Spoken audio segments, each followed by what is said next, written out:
Evening बच्चों, today we are going to start the new chapter Vedic age. अभी तक हम लोगों ने हड़प्पा सिविलाइजेशन के बारे में पढ़ा और हड़प्पा सिविलाइजेशन के बाद हम क्रोनोलॉजी में जो नेक्स्ट है वो वैदिक काल आता है। भारत में वैदिक काल जो है एक प्रकार के उस काल के रूप में समझा जाता है कि जब जब जब भारत के इतिहास में हड़प्पा सभ्यता का पता नहीं था, हड़प्पन सिविलाइजेशन को जब जानते नहीं थे, तब Vedic civilization was the starting time, मतलब कि स्टार्टिंग पीरियड ऑफ द, मतलब इंडियन हिस्ट्री या इंडियन कल्चर का हिस्ट्री जो था वो वैदिक कल्चर से शुरू हुआ करता था। एट दैट टाइम जब हड़प्पन सिविलाइजेशन एग्जिस्ट नहीं करता था, जब हड़प्पन आ गया तो वो और पीछे चला गया। तो ये वैदिक कल्चर या वैदिक एज जो है, this is actually the base of Indian culture. और जो भी स्क्रिप्चर्स हैं इसके, वो इसके स्रोत बन जाते हैं और उन स्क्रिप्चर्स के ही बेसिस पे हम लोग वैदिक काल को समझते हैं। वैदिक एज को कितने भागों में बांटा गया है, किस तरह से हम उसको पढ़ेंगे, कैसे हम डील करेंगे, ये सारी चीज़ें हम लोग आज इस लेक्चर में देखने जा रहे हैं। बच्चों, first of all we have to know about the total Vedic age, कि पूरा वैदिक काल क्या था and how many parts it can be divided. The period of 1500 BC to 1600 BC is called the Vedic period. This period again divided into two parts. 1500 ईसा पूर्व से 600 ईसा पूर्व का पूरा काल जो है वो वैदिक काल कहलाता है और इस काल को पुनः हम दो भागों में विभाजित कर सकते हैं। ऋग वैदिक period, it is which is also called early वैदिक period, it is from 1500 BC to 1000 BC, and second one is the latter Vedic period, which is from the 1000 BC to 600 BC. Students, पहला काल जिसको हम ऋग वैदिक काल कहते हैं, इसे हम पूर्व वैदिक काल भी कहते हैं। ऑब्लिक करके दो नाम लिखिएगा, इंग्लिश और हिंदी दोनों में, ऋग वैदिक काल या पूर्व वैदिक काल। और इस काल को हम लोग 1500 ईसा पूर्व से 1000 ईसा पूर्व तक लेते हैं।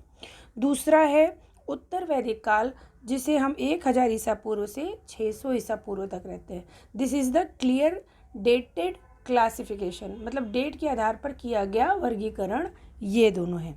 All four Vedas and the literature including Brahmanas, Aranyakas, Upanishads and epic Ramayana and Mahabharata are the source of above period.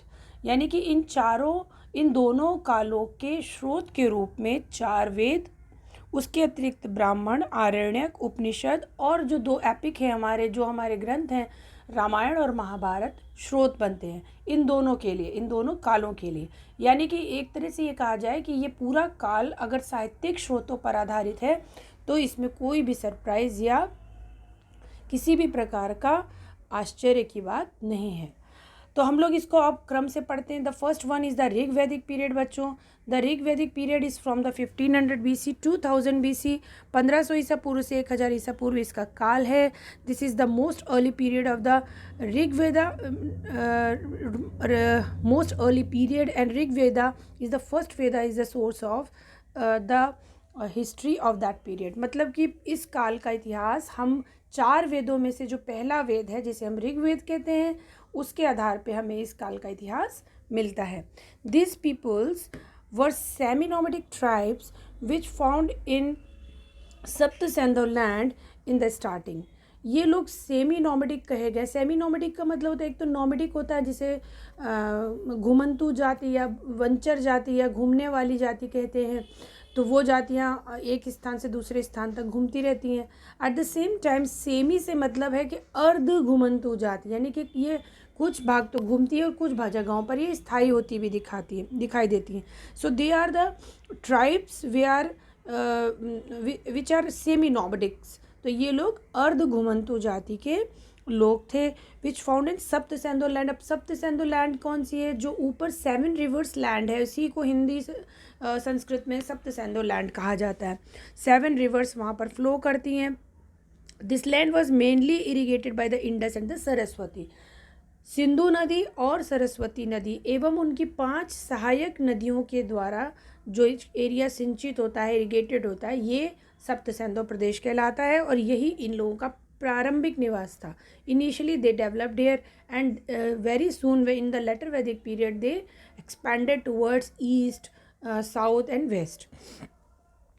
We will study this culture on the following grounds. अब हम लोग एक बात समझ लें, ऋग्वैदिक कल्चर और उत्तर वैदिक कल्चर को समझने के लिए हम इसको कुछ पॉइंट्स है, social conditions, economic condition, religious condition, इन ग्राउंड्स पे पढ़ेंगे बच्चों।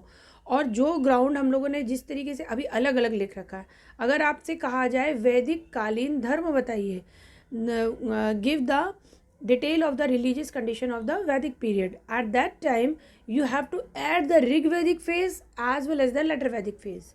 यानी कि यदि क्वेश्चन पूरे वैदिक काल का है तो आपको ऋग्वैदिक धार्मिक स्थिति और उत्तर वैदिक धार्मिक स्थिति दोनों को उठा करके and then you have to make the your answer. वैसे हम लोग इसको अलग अलग पढ़ेंगे ताकि आप लोगों को समझ में आए। तो first of all I will start with the Rigvedic period. अब ऋग्वैदिक पीरियड की क्या क्या कंडीशंस थी उनको देख लीजिए। सबसे पहले पॉलिटिकल कंडीशन, राजनीतिक स्थिति।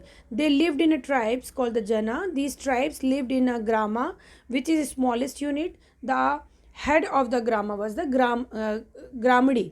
देखिए सबसे पहले ये लोग छोटे छोटे कबीलों में रहते थे, इनको जिन्हें जना कहा जाता था, और इनके प्रशासन की सबसे छोटी इकाई जो थी वो ग्राम थी। ग्राम का जो हेड था या मुखिया था उसको ग्रामड़ी कहा जाता था। Many gram together formed vish. The head of the vish is vishpati. जो बहुत सारे गाँवों को मिलाकर के एक विश बनता था। विश का जो अधिपति होता था, जो लीडर होता था, वो विशपति कहलाता था। मैनी विशेज फॉर्म्ड जना which is ruled by the Gopa. और कई विश मिल करके जन बनाते थे और जन का जो प्रमुख होता था वो गोपा कहलाता था। 5 सच ट्राइब्स वर अनु, ध्रुयु, यदु, तुर्वुश, पुरु। इस प्रकार के 5 कबीले का नाम हमें ऋग्वेद में मिलता है, जिनका नाम है अनु, ध्रुयु, यदु, तुर्वुश और Puru are mentioned in the Rigveda. A war among 10 janas called the Dasharajna war also very famous in this period.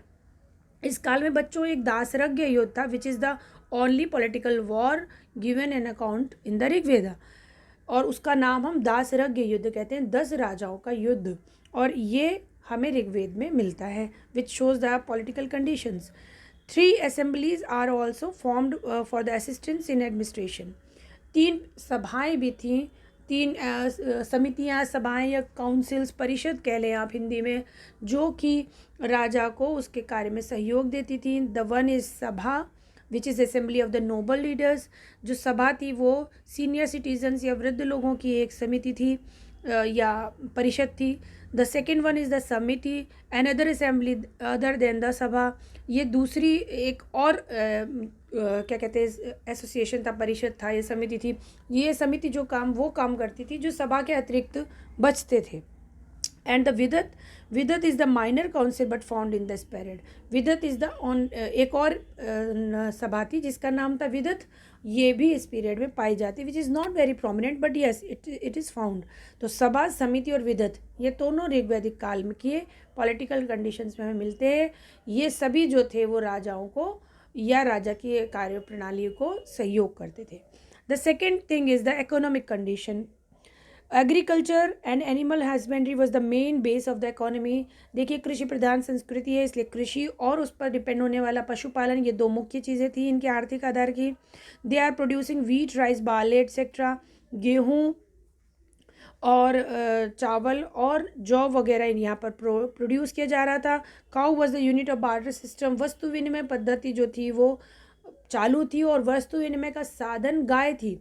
जिसके पास जितनी अधिक गाय उसके पास उतनी अधिक संपत्ति, ऐसा माना जाता था। There are some craftsmans like carpenters, potters, chariot members and weavers, leather and metal workers. तो कुछ और शिल्पी भी थे जो कि उस समय उनके बारे में भी पता चलता है, जिसमें से कुछ बढ़ई हैं और कुछ जुलाहे हैं, चर्मकार हैं और धातु पर काम करने वाले। So these are the some classes which are actually the craft persons and they are making the some skills and producing some amount of money, और इस तरीके से उनकी आर्थिक स्थिति चल रही थी। The second point is the social condition. It was the father or male oriented society, all the women are also respectable। देखिए सामाजिक कंडीशन में सबसे पहले समझ लीजिएगा, जैसे वो मातृ प्रधान समाज था हड़प्पा, वैसे ये पितृ प्रधान समाज है। और इस पितृ प्रधान समाज में यद्यपि औरतों की स्थिति मतलब औरतों को भी पर्याप्त महत्व मिला हुआ है, ऐसा नहीं कि उनको महत्व नहीं मिला है। They are also have some importance. So ये था। Women can also take education and can marry with their own choice. जो औरतें थी वो एजुकेशन भी ले सकती थी, शिक्षा उन्हें मिलती थी और अपनी मर्जी से विवाह भी कर सकती थी। Lopamudra, Ghosha etcetera some important scholar womens in the Rigvedic period. ये जो लोपामुद्रा और घोषा हैं वो ऋग्वैदिक काल की इस विदुषी महिलाएं थीं जिन्होंने ऋचाओं की रचना की थी।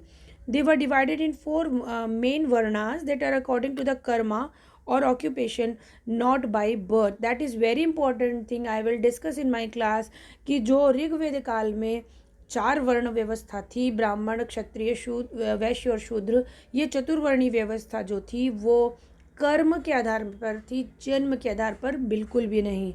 ये क्या थी, इसका क्या मतलब है, ये I will discuss in the class. Brahmana, Kshatriya, Vaishya, Shudra, smallest unit of the society was family that was called the kula. जो परिवार है वो सबसे छोटी इकाई के रूप में था और उसे कुला कहा जाता था। रिलीजियस लाइफ देख लीजिए, they were mainly worshipper of the nature and like the Prithvi, Agni, Indra, वायु, सूर्य, वरुण। ये लोग प्रकृति के चीज़ों की पूजा करते थे जिसमें पृथ्वी है, अग्नि है, इंद्र है, वायु, सूर्य और वरुण है। They perform yajnas and chanted hymns in the praise of gods. ये लोग यज्ञ करते थे और विभिन्न प्रकार के जो हैं मंत्रोच्चार के द्वारा ये लोग जो हैं अपने मंत्रोच्चार करते थे एंड मंत्रोच्चार के द्वारा वो लोग देवताओं को प्रसन्न करते थे। तो in the 3 types of gods are there. The first one is the 3 categories are there. 3 प्रकार का वर्गीकरण है इनके देवताओं में। गॉड जो सबसे प्रोमिनेंट गॉड्स हैं वो हैं इंद्र, रुद्र, मरुत और पर्जन्या, जो कि जिसमें कि इंद्र जो है वो मोस्ट प्रोमिनेंट है, सबसे प्रभावी है, और इंद्र है, इसके बाद रुद्र, मारुत और पर्जन्य, ये सभी जो हैं वो अंतरिक्ष के देवता कहलाते हैं।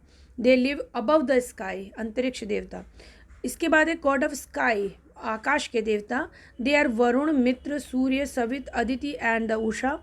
And the god of the earth, जो कि पृथ्वी के देवता हैं, पृथ्वी में जो मिलते हैं वो हैं earth, Agni and Soma etcetera. So these are the list of the gods which are prayed in the time of क्या कहते हैं Rigvedic period.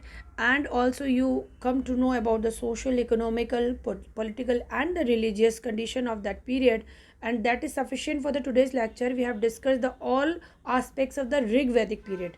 In the tomorrow's lecture I will discuss the some same aspects of the latter Vedic phase. जो चीज़ आज हम लोगों ने पढ़ी है वो ऋग्वैदिक काल या पूर्व वैदिक काल की पढ़ी है। इसके बचे हुए जो यही बिंदु हैं ये उत्तर वैदिक काल में किस प्रकार से थे ये हम लोग कल पढ़ेंगे बच्चों। Till then, good day, good bye.